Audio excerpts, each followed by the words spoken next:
am your host, Joshua Pantalleresco, and my guest, he's back for more punishment. The one and only Mark, Leslie Lefebvre. How you doing, man? Good to see you, my friend. How you doing?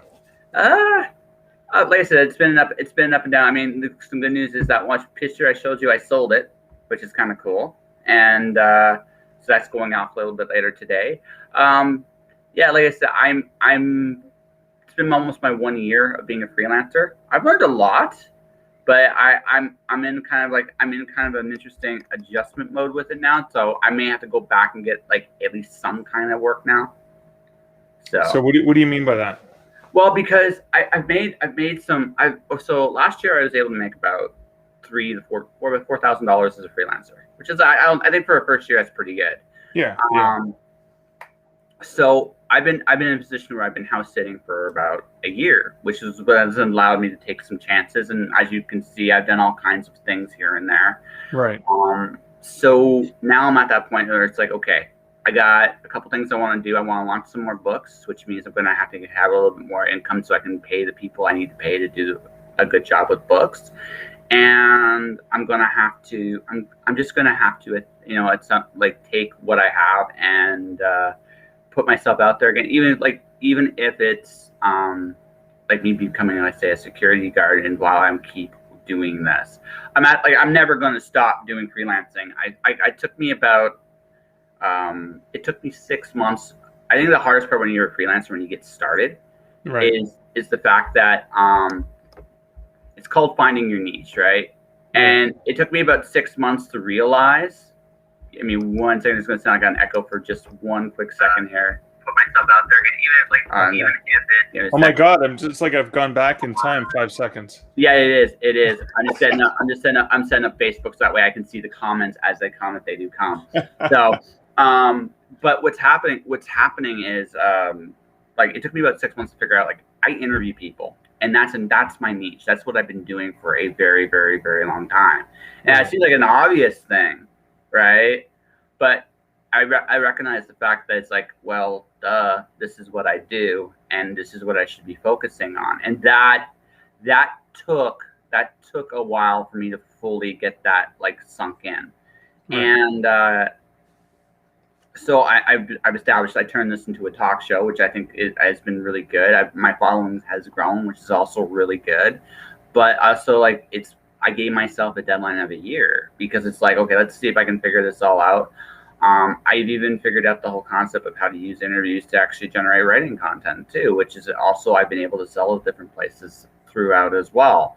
But it's a process, and like everything else, like I know this wasn't going to be built in a day, but I think the hardest lesson you learn as a freelancer is you got to figure out what you do well. And and part of that's trial and error, but part of that's also just like, okay, once you figure out, now what do you do with it? And, and like I said, I only have so much time, so I have to take maybe a step back before I can go forward. And like everything else in life, it's also about filtering too. Like I can't stay in this position forever. And I recognize the fact that I can't really stay in this position forever. So it's just like, okay, let's pivot. Let's get myself set up so I can keep doing what I'm doing without killing myself. Because that's the other thing too. I'm getting too old for that shit. So that's where I'm at, right? So that's where I'm at. I've discovered some interesting skills. I can broadcast. I can draw. Apparently, I'm okay at it. You can drawcast too, apparently. Yeah, apparently, yeah, all the time, yeah. Pun of death there. But that's been my year. Like it's been a year kind of like to kind of discover some new skills and figure out, okay, I want to turn this into some kind of living. So how can I do that with the skills I have? And there's a couple other things I could probably do with it, like because I interview so well, like maybe I should be going to companies. Hey, maybe I should be interviewing your candidates for jobs, because I interview people all the time. I don't know, but it's just like one of those things. Like once you figure out what you're good at, I think the real challenge is figuring out, okay, you're good at this, apply it, because there's usually an application for what you're good at somewhere. Right. Yeah. Typically, and I think the other thing that you're illustrating as well is you've got to sometimes be in the field. You've got to be out there doing it, getting your hands dirty in order to understand yourself a little bit better, and the environment as well. So it's not just like this concept of I'd like to do this, but it's like no, I've got years of experience doing this, and in the last year I've focused on trying this and trying that and trying the other thing. And here are the things, because I bet you probably tried a dozen things and 4 or 5 of them stuck, right? Yeah, it's about right. Like I did audiobooks. I know how to make one, right? But like that is, you have to love it. Like you really, really have to love it because it's a lot of work. It's honestly a ton of work. Right. I don't think people realize it until they do it, just how much, even in research sometimes, that you have to do with a book in order to actually do it right. So like I tried that. I mean, I enjoyed releasing of my books. I'm still trying brand new things there, and I've enjoyed that. I'm always going to be an experimenter, I think, with my creativity. That's just how I am. But I think like it's in terms of the freelance, making a living, keep going. I got to take what I've been doing and I have to keep growing it. And the only way to keep growing it, I mean, just keep doing what I'm doing. But now I'm going like, if I have to go back into a field of work to do it, I will. You know, that's kind of where I'm at right now. I think bouncing back and forth is part of the transition process when you do it. So I'm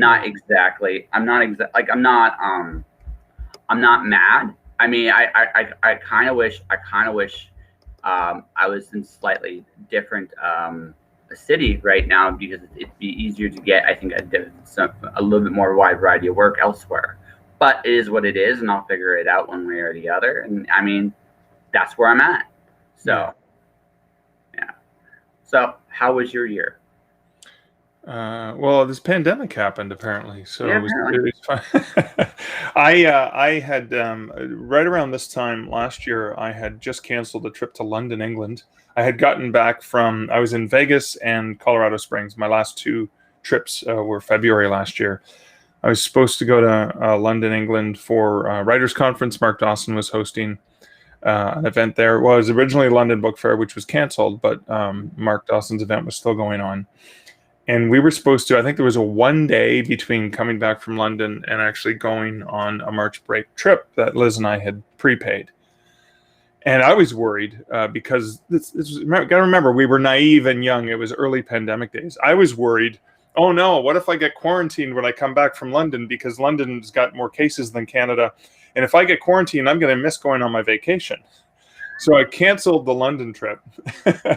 And then we ended up canceling because, you know, again, another week, like in a week, everything changed again in a week. And so we canceled our tropical vacation, lost the money on that, but and then set upon a different path. So like you, the last year has been a lot of discovery for me. I was blocked as a writer for a long time, and I finally became unblocked. It was a mindset issue I was having because everything had changed and I was trying to adjust. And I thought, oh, great, I get more writing done because I'm not traveling anymore and stuff like that. But it wasn't until I do these writing exercises, warm-up exercises I've always done where I write parody lyrics.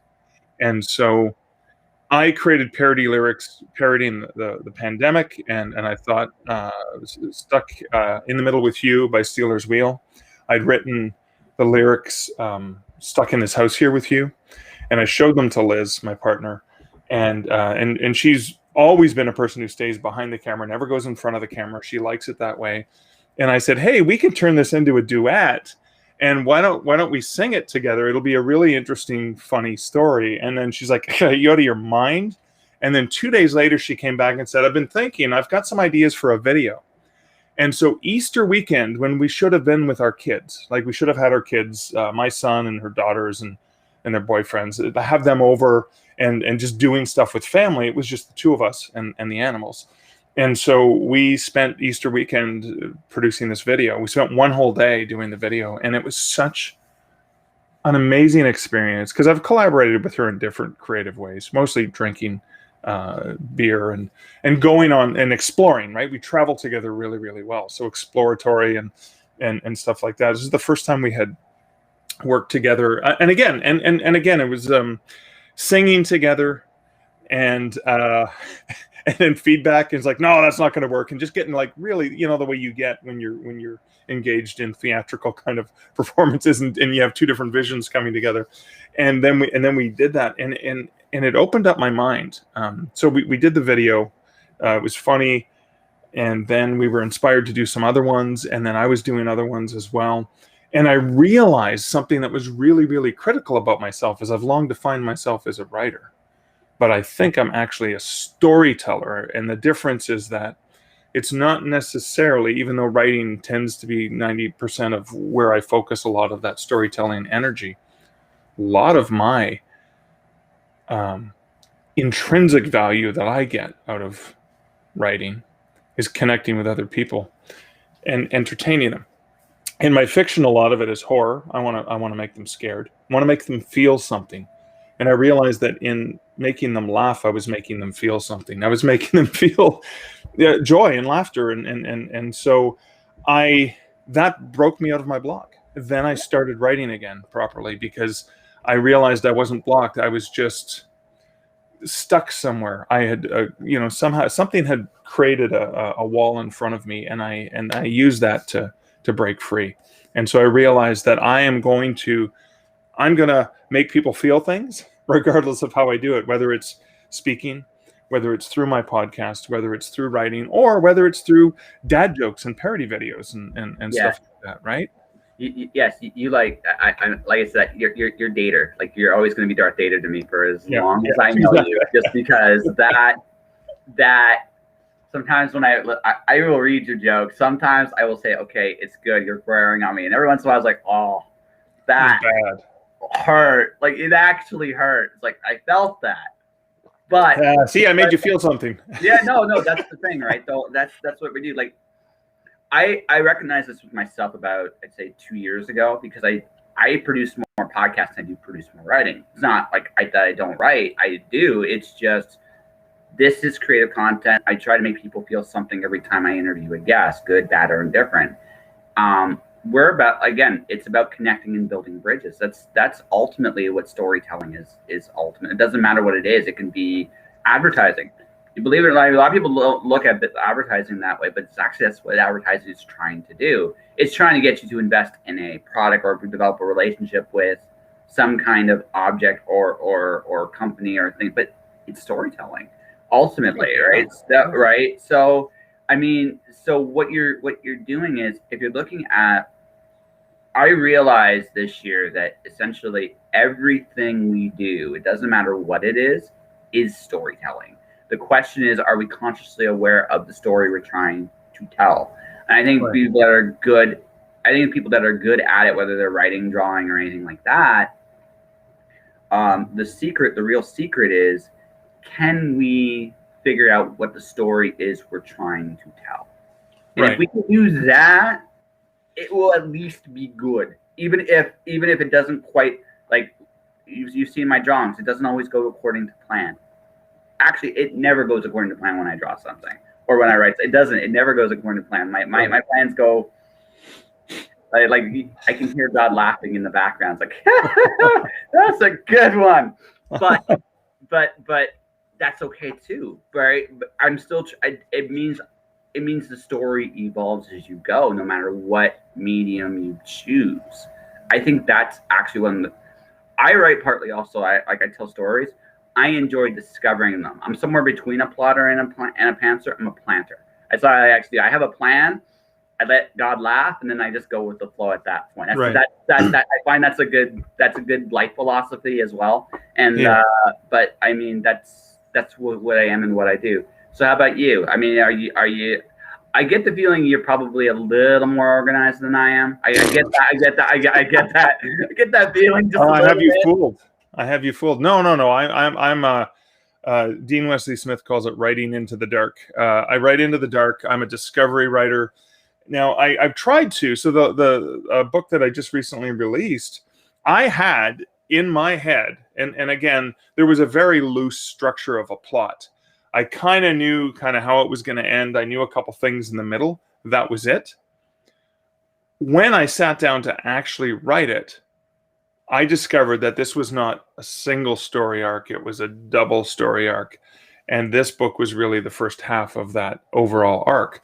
So in the discovery process, in the exploratory of actually writing the characters and putting them in a situation, they came back and told me, dude, I don't care what you think is going to happen. This is what's really going to happen. And that to me is the true pleasure of story. When you, as you say, Plancer, right? You start off with a plan, God laughs, and then moves you in whatever direction. The characters, I think for me anyways, when the characters start doing stuff I wasn't anticipating, but it's true to their character, because they're saying, wait a second, no, you're not manipulating us as puppets. We're real live breathing people, and we're gonna go this way. Or we discovered something along the way that we're gonna take a tangent, and that tangent's gonna be critical for our character, for our own plots. Who cares what you think, Mr. Writer? And I just kind of follow them along and record or report on what they're doing. And so I've tried plotting and I've tried outlining, and I usually treat the outline the way you would treat a map, right? You have a map, okay, I'm here and I plan on going there, and look, this is the road, and this is the straightforward path that's going to get me there. But along the way, you see a sign and it says, oh, craft brewery, 10 kilometers. And you go, well, I'm going to just take a little detour and go check it out. And so you've got the map and you know where you're going, but you take some roads along the way, and you may not even end up where you thought you were. You may even end up in a better place.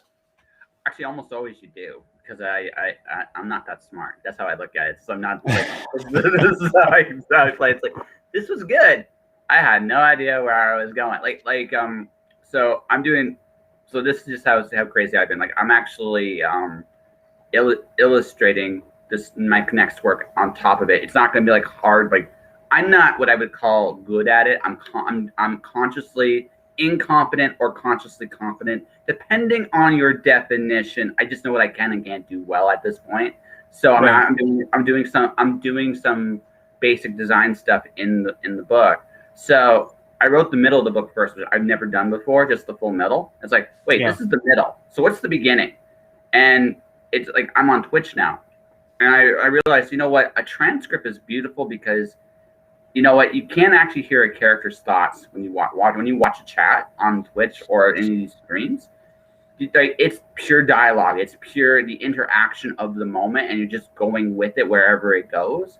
Yeah. But you don't actually hear a character's thoughts. Like, that's a cool way to tell a story too, because that's an interesting, like, for my world that fits, right? It's like, I never would have thought of that until I realized, like, that's where the story needs to start. Really needs to start, because the character almost has to come to life when I turn the lights out, which is the concept I have with the novel. It's my Fahrenheit 451 love letter is what it is. So It's like, so I started out with like the technology, the lights, then you turn it off. It's like, well, who are you when you're not connected to anybody anymore? Who is this person? Where you go? And that's where there's thoughts and there's depths. Now it's like a traditional story.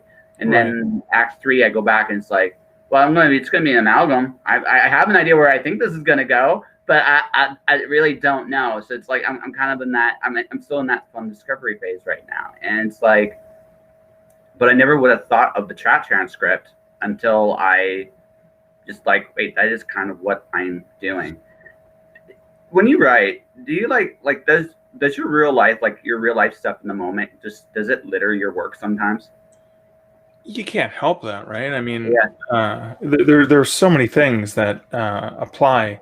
Now, in the pre-pandemic world, when you were out and about in the world a lot more often, you would have the opportunity to see and observe, people at a coffee shop, people in a crowded mall, crowds in general. The fact that they existed at one point in time.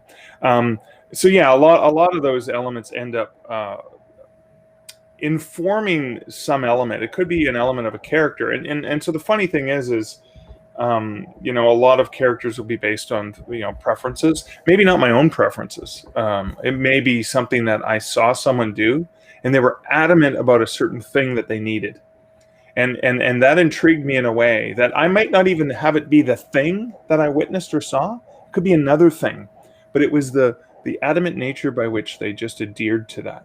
And that ends up in a story. And this ends up in a story. So you're not necessarily taking elements as they exist. You're taking elements, readapting, interpreting them through your perception and a lens. And then you're regurgitating them in a different way. So like this,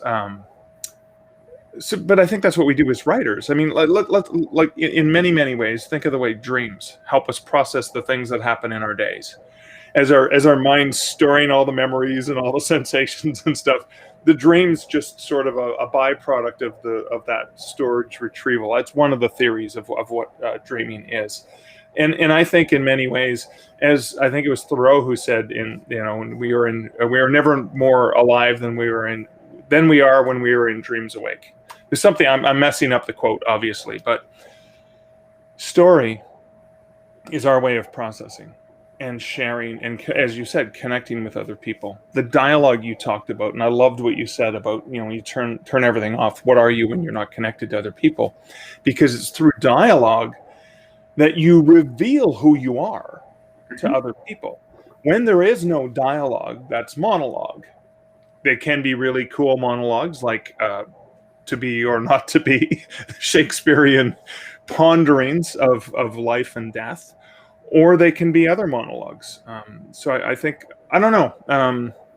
I think we as writers and creators, whether you're drawing, writing, interviewing, sharing, storytelling, whatever, you're reprocessing and relaying tales, stories and moments and thoughts and perspectives. That's, we're just really like, what does an artist do?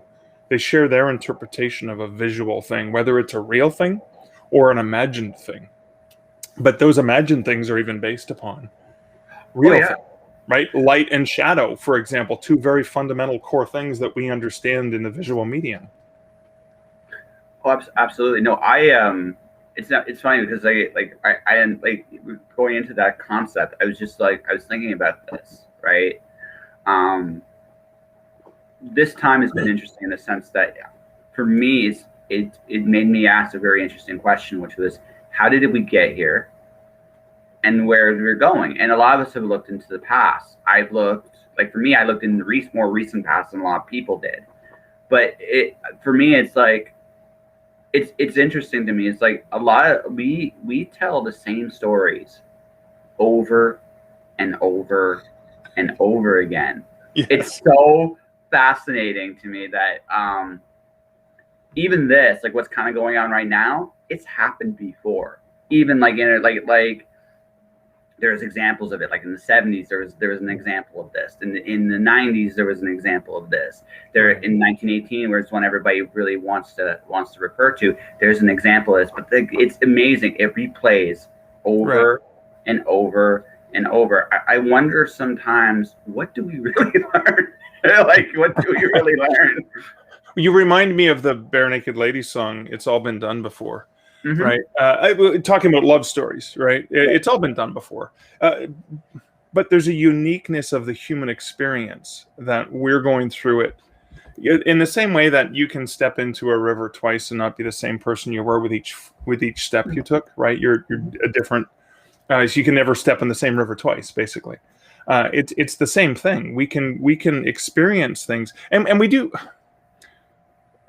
We sometimes learn some things, but we're never going to learn the whole lesson, right? So there's always a learning to be had, regardless of how much we learned last time. Even if we learned everything, even if we did learn everything the last time something major like this happened, we still need to relearn it in relation to where we exist in time and space, which is going to be different. Think about between the last major pandemic and this one, a lot changed. Think of like the technologies. Like, it was for example, there were conspiracy theorists. Mm-hmm. It was harder for them to reach more people and spread the confusion about what was going on than it is today. That's a different technology that adapts how people can respond and react to a very similar situation. There's technologies that make it easier to connect with people. For example, when you were isolated in your home in 1909 or 1908 or whatever it was, you didn't have a way to communicate with other people in a safe way where you could see each other. Whereas we have this, we have Zoom, we have a year of virtual meetings and chats and family connections and stuff like that. Like, I don't know how many times Les and I have had a virtual cocktail evening with another couple and just kind of hung out where we're sitting in our bar at home thinking, God, it'd be so nice if they were here, right? Because we can have a side conversation. I can talk to the dude about Rush while they talk about something that's important to them, and it's not right because it's the four of us with this one wall between us or one window.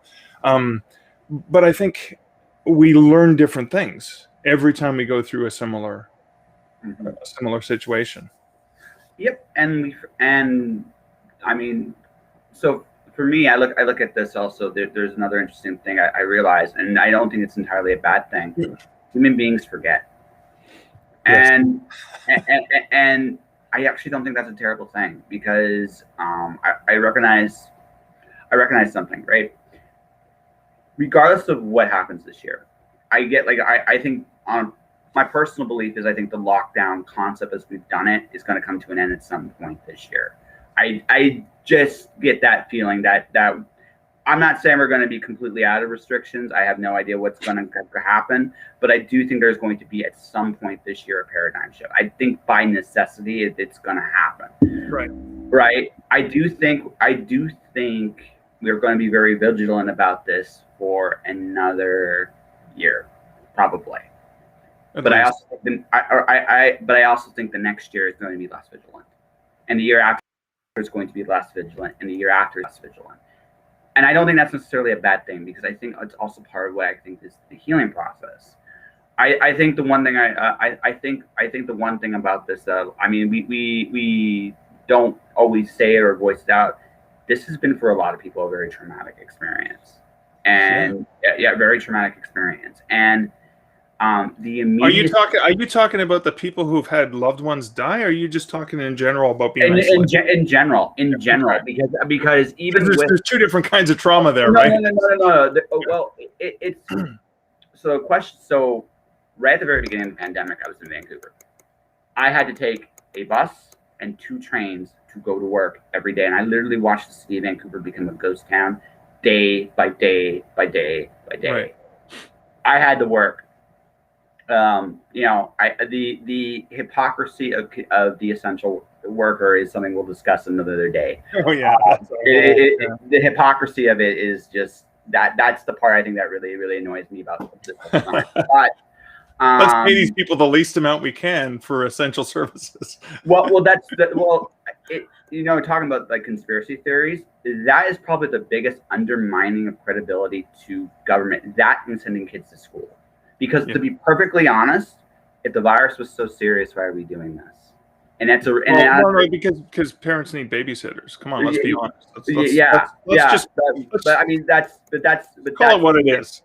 Yeah, that's it, right? That's the credibility issue. But that's another day. Yeah. I remember at the very beginning though, right before I came to Windsor, it was one of my last days in Vancouver.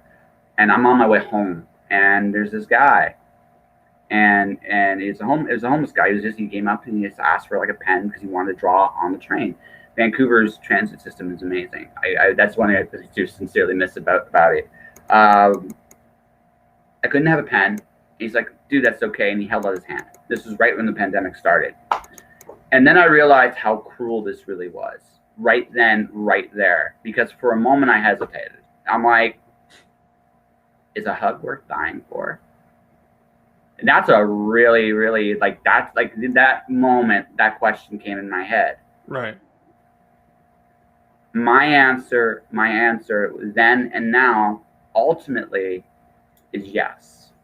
Because honestly, it's the things we live for. Right. That is more, we are all going to die at some point. And that sounds really like fatalistic, but it's the truth. We only have a limited amount of time. I shook his hand. I said, "Fuck it. If I get it, I get it. I don't care." Because kindness and decency, I think need Right. need it. But that's been the trauma for the year for most of us. Right. We've had to sacrifice connection for right now. I'm not saying that's even for people that have died, people that have lost their jobs, people that have lied their dreams. Right. There's been a lot of trauma in the last year. Yeah, no, you're right. The human connectivity, and I'm a hugger, so I love touching. It sounds cruel and creepy, but I love hugging. I love shaking hands. Human touch, compassion. It's how it's like in my mind. It's a fundamental. It's a fundamental part of who I am, and the fact that I can't do that, that I can't, pat someone on the shoulder, shake their hand, give them a hug, high five, whatever touch is acceptable in that situation. It's a critical part of our nature, and we've taken that away. We've even taken it away from people who don't think of themselves as touchy, huggy, feely people. Oh no, human connectivity. Yeah, no, you're so right. And that trauma alone, we're going to be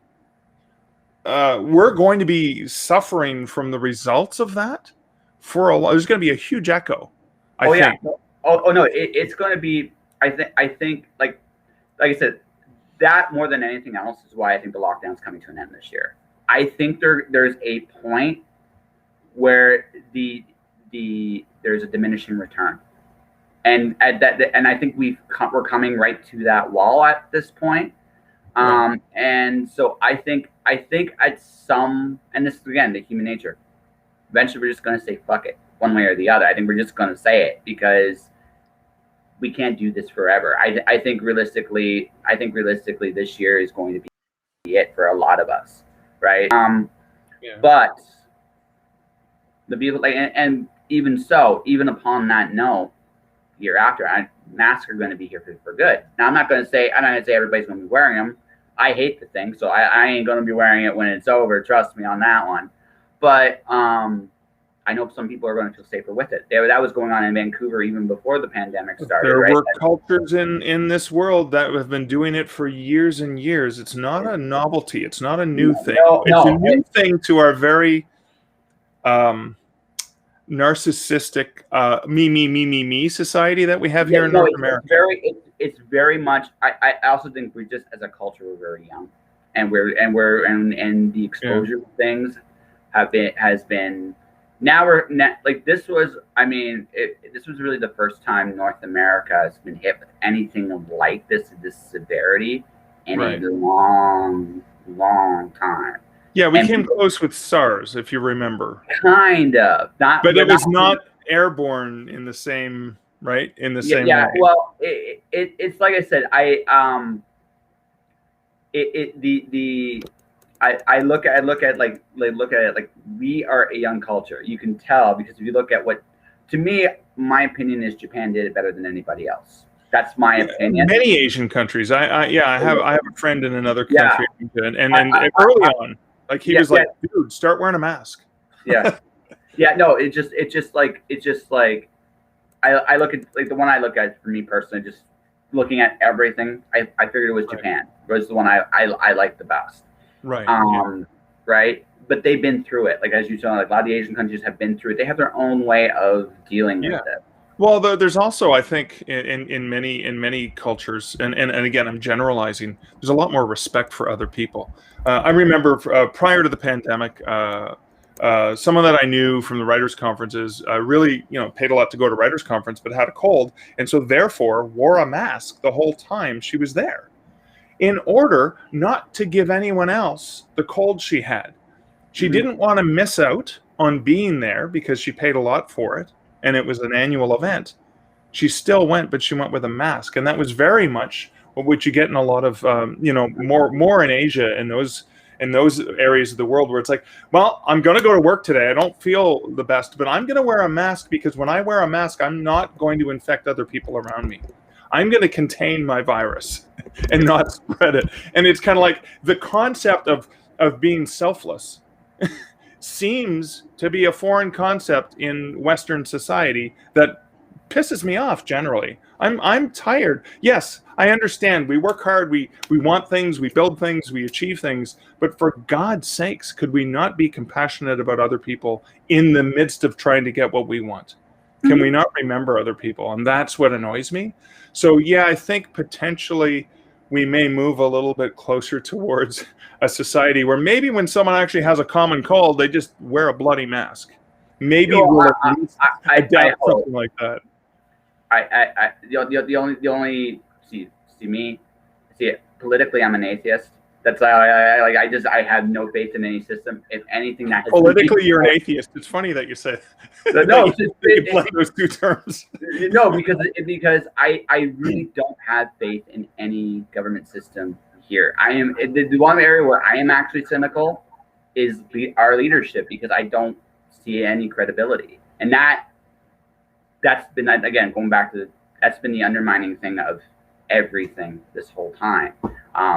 But going to what I was talking about with forgetfulness, after next year, again, there's going to be echoes of this for years to come. But as time goes on, we're going to forget. And I think that's a great thing, because I realized something too, and this is my own healing processes. I don't remember the exact pains I had. I don't feel it the exact same way I did in the moment I got it in the first place, right? And that's a good thing.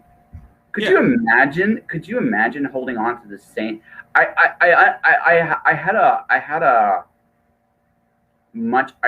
came to a much more empathetic understanding of trauma with this in one very real sense, and that I realized that people that have a PTSD or a traumatic response, they can't forget. Right. I recognize something like that's actually a terrible thing, right? Oh, yeah. That's actually a horrible thing, because you don't want to not learn something, but you don't want to hold on to something forever either. Right. And I understood, like, that's the thing. Like, I am, like, again, I looked at this very differently in terms of my own personal whatever. I'm not this did not frighten me. Maybe that's a good or a bad thing. That's another conversation. But the thing about it is, so it didn't hit me that way. But the thing I realized is I understood it's just like, it's that reinforcement of the pain, and then on top of that, that inability to forget. That's the stuff that's the most damaging to all of us. And I'm like, right. Forgetfulness is actually a gift, and I never thought about that way until now. It's like time heals all wounds, because we forget, and that's a beautiful thing, I think. Yeah, it's like, yeah, of course, it's human nature. It's almost the same as like that, the forgetfulness, the fact that we don't remember everything, that the trauma is not as potent, because it can fade, it can numb, and the numbness comes from not being in the moment of the dramatic trauma and pain, and right, it slowly subdues, because that helps us. In the same way of something that leads us to be prejudiced, we, for very fundamental survival reasons in the being of who we are, we have to classify and identify things as danger, safety, happy, good, bad, right? And that's what leads us to become prejudiced, right? Because we end up putting someone or something into a category, as opposed to treating it as a individual and unique. And so it's almost like the same thing. It's like, yeah, forgetting seems to be a bad thing and a negative thing, but it's critical, especially in getting over trauma. Similarly, we need to have classification systems in order for us to navigate safely in the world. Unfortunately, that also leads us to becoming prejudiced and putting people in these little boxes, and not letting, and not allowing, not recognizing that they don't exist there. They only exist there in our heads. Right? So I have a theory. This is mine. The nature of intelligence is that we discern difference. Right.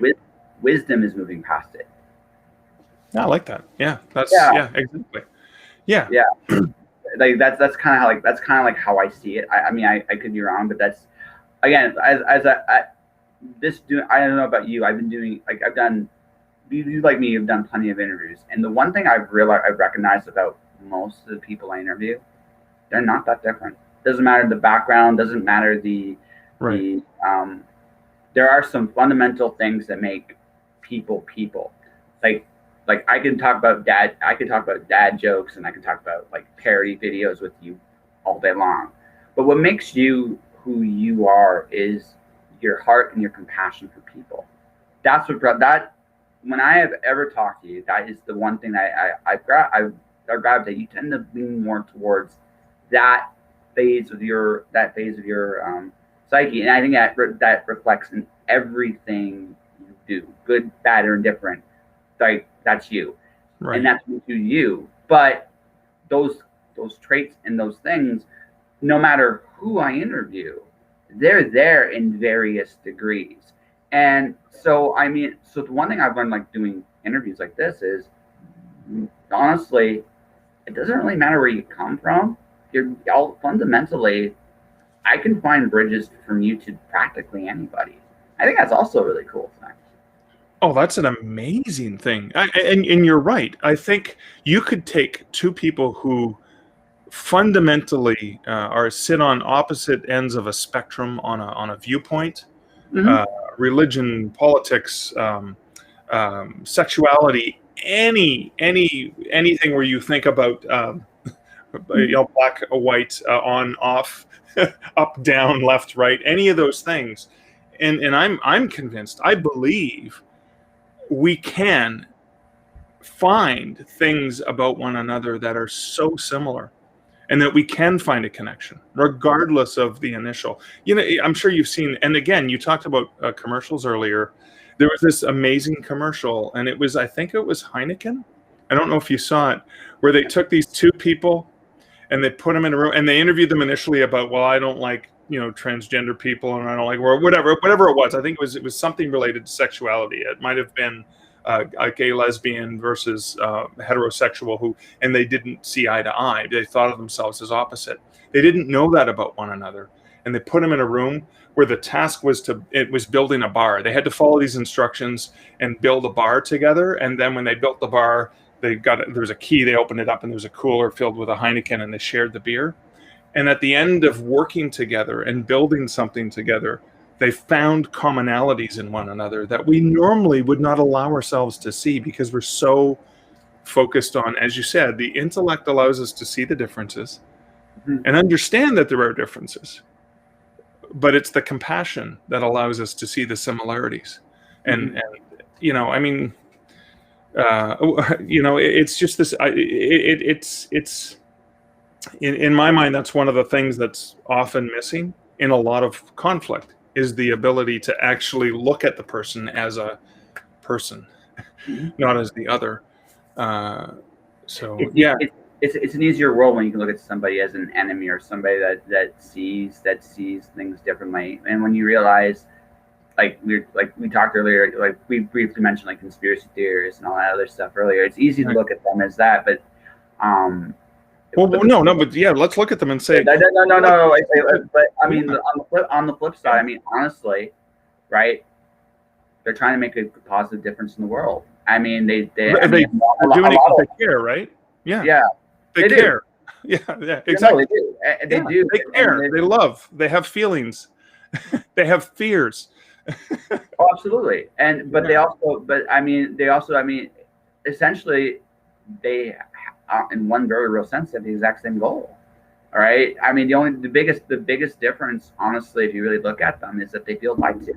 And the thing is, they're not wrong, right? At least on that part, they're not wrong, right? Now you can disagree with how they view the world. You can disagree on the big overall scheme of things. But that fundamental thing is they want to make a difference, and they feel lied to. You understand that. If you understand that, and you can understand where they have a point, you can talk to them. It's not. It's not Yeah, hard. yeah, exactly, and that's why mockery is not really going to help. No. You understand that these people feel helpless, and they are looking for answers and solutions in order to help others, right? Yeah. They fundamentally want to help people. They want to Yeah. protect people from dangers that are either real or perceived. Yeah. In their minds, they're 100% real, and there's no changing that, right? Like in many ways. But the reality is, they're not cruel, evil, malicious. Their intent is not to harm. Their intent comes from a good place. It comes from fear. It comes from helplessness, and it comes from wanting to help and wanting to take some control. And right, because we do. When you're faced with something, well, it's fight or flight, right? The two Oh, instincts. absolutely. And the fight is, I'm going to fight by pitching in and helping, or I'm going to fight by helping people see that there's a better way, or whatever, right? Like there's many fights. No, well, so for me, I like, I looked at this times like, this is why I've been very careful about what I say about like people in general in this time. Like I was watching early on in the pandemic about like articles being written about lower intelligence. It's like, no, that's not. I don't want to like ever push those narratives ever, because what you're doing is you're dividing and conquering. And so and I think also in a time like this too, it's easier to look around you and look for an enemy or something to fight. Mm-hmm. And there is no easy answer to fight. Sometimes the world, like, this is a normal part of the world, what we're going through right now. Like the fact that new viruses happen all the time. Yeah. All the time. It's a part of life. We have and there's a degree of, if they're really dangerous, there's a period in time where we stay away until the virus either evolves into something less dangerous, which happens actually in the grand scheme of things usually relatively quickly. Maybe a vaccine comes up, maybe it just fades away, maybe other treatment is found, something like that occurs. But until then, right, this is actually normal. But it's hard. You can't fight this. There's no magic bullet for this. Sometimes the world is, and this is the part where this is a hard truth. The world sometimes is an unfair place. Bad things happen to good people for no good reason. Life's inherently unfair. It's not also not always a bad thing either. Yeah. But that is the one side of the coin, is sometimes there is no answer. Sometimes you can do everything right and it's still bad things can happen. Yep. That's life. Yeah. Right? But that's a harder world to live in than, well, that guy's the bad guy. Our problems are because that guy's the bad guy. Yeah, if we just get rid of that thing, we'll be fine. Yeah. That's the thing, right? I mean, that's an easier world, right? Not necessarily the truth. Yeah. That sounded depressing. Let's try something a little bit more. It sounds depressing, but it's an acknowledgement that what you're saying is true in a lot of in life, but in general. Like I'm working on a book right now for writers to help writers, and the key thing that I have to keep nailing home is there is no magic bullet. There is no one thing you can do or a simple thing that's going to solve all your problems. Guess what? You've got to figure out how you're going to operate within this environment. So pretending that the world's not fair, okay, great. It's not fair. Things are going to happen out of your control completely, right?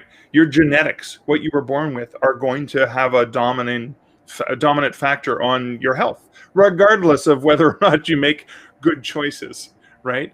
Healthy choices, things like that. That's going to happen. People just drop dead for reasons completely out of their control. The reality is how, within those limitations, within those structures, within those scary environments, how we engage and interact with one another, because we do have control over that. We have control over how we treat other people. how we engage with other people, how we interact with other people. That's what we can control. That's about it, right? Well, that's it. So, but the only thing you can really do in this life that if you want to, I put my money motivation today was don't worry about trying to be a good person. Try to be someone you're proud of when you look in the mirror. That's a very different answer than, because good is relative. Like good is a very relative concept. Your own self-respect, right? That's maybe the only real respect that matters in this life, actually, when you get right down to it. The rest of the world, I mean, everything else comes and goes, right? Today I might be the flavor of the week. Tomorrow I might be the most hated man in the world. The day after I might be, completely forgotten. Life is a very interesting roller coaster, and when you come into public opinion. But what you can do is you can look in the mirror and say, you know what, I like the person I see when I look at that.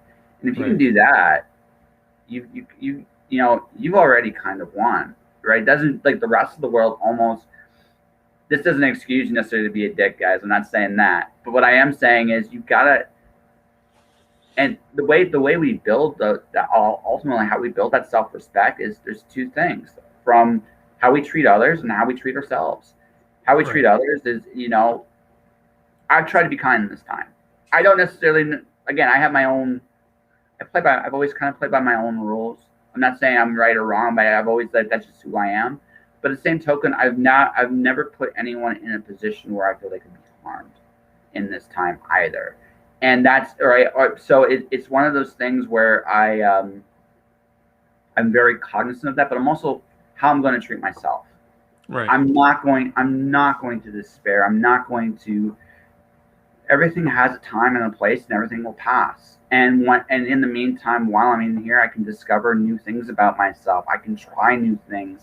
I'll succeed at some things. I'll fail at others. I'll get rejected. I'll be accepted. Anyway, I just keep going forward, because that's how I can look in the mirror and go, I like who I am. I like what I did. That's me, right? Everybody else might have to have their own answers to that question. Right. But that's fine. Have your own answers to that question. And that's what I've tried to do in this time, because honestly,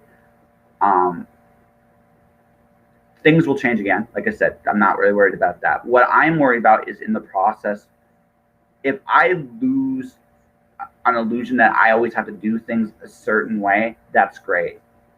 Kindness, decency, compassion, those are the things I'm trying to keep a hold the absolute hardest, because in times like these, they're the easiest things to throw away. And that's actually, I think that is everybody's struggle in this time.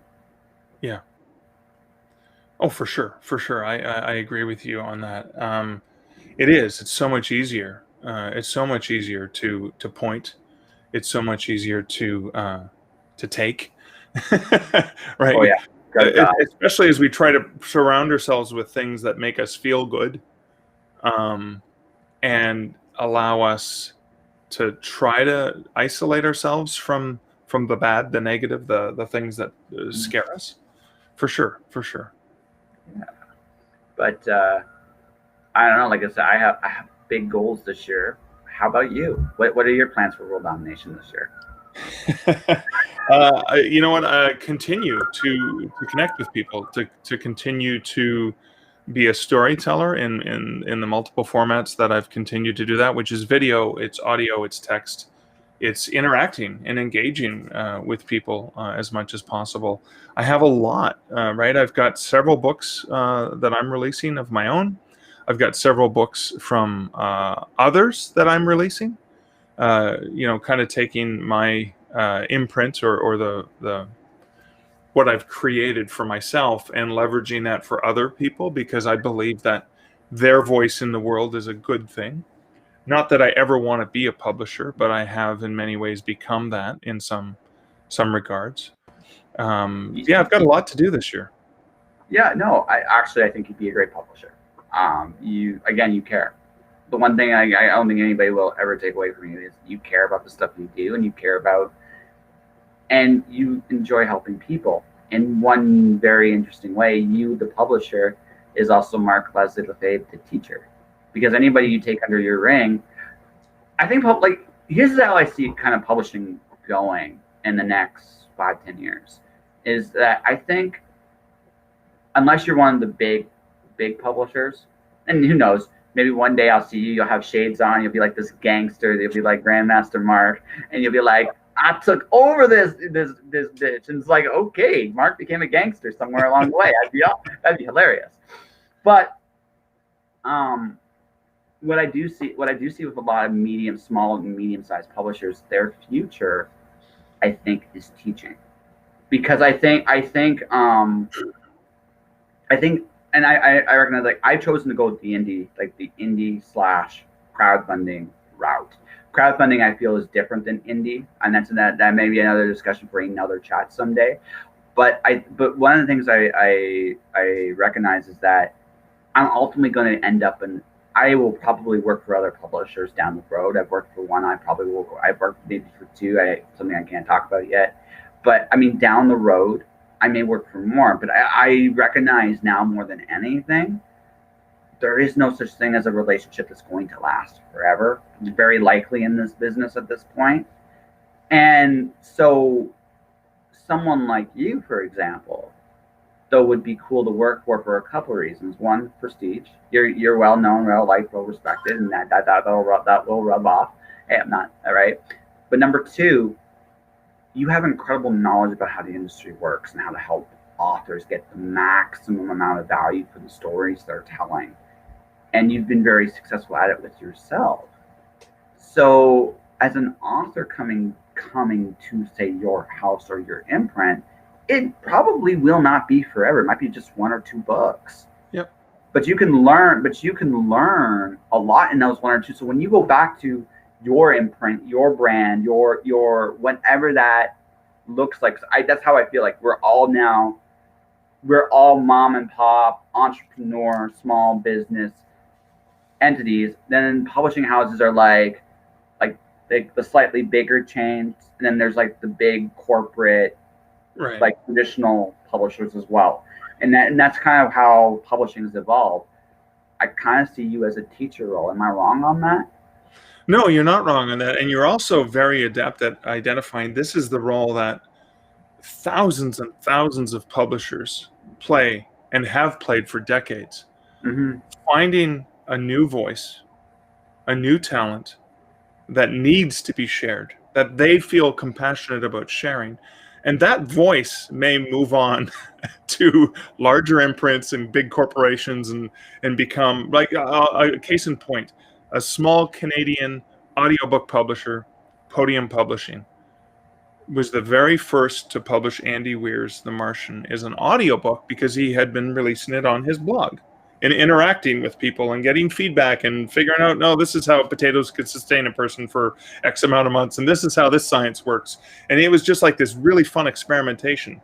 Podium Publishing, small Canadian, a few people that worked there, got the rights and published the audiobook. And then, one of the world's largest publisher, Random House at the time, Penguin, Random Penguin, whatever, Simon Schuster, whatever the amalgam is called. Right? Yeah. But the world's largest publishing empire then picked up The Martian. And then, of course, it became a movie. So small regional imprints and publishers have always been doing that. What's happened now is more people out there, like myself and thousands of other people who have experience and expertise in different areas, now have the means, thanks to technologies, to do the same thing. And so it's the ongoing evolution of publishing in so many ways. And all publishing really is really, let's be honest with you, it's a means by which to connect two people through a product. Yeah. Right. Yeah. No, again, I don't, like, one of the things I've learned this year, commercial marketing, sales, those so-called they're not really dirty words. I just think they're not. They're just, so I go like, Mr. Mark, I have a story for you. And you'd be like, okay, Josh, what's your story? Sell me on it. Well, this is a story about a dragon making fun of his creator for drawing him. I'm intrigued, or I'm not intrigued. Let's not, right. We'll talk about this like somewhere else or not.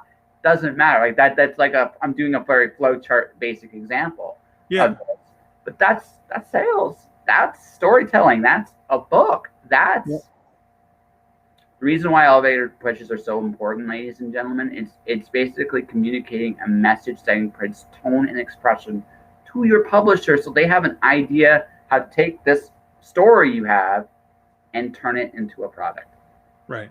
That's an elevator pitch in a nutshell, ladies and gentlemen. So, it's almost like I know what I'm doing. Almost. Almost. It's almost like any of us know what we're doing. Well, actually, I'll give you my secret just here. I never know what I'm doing.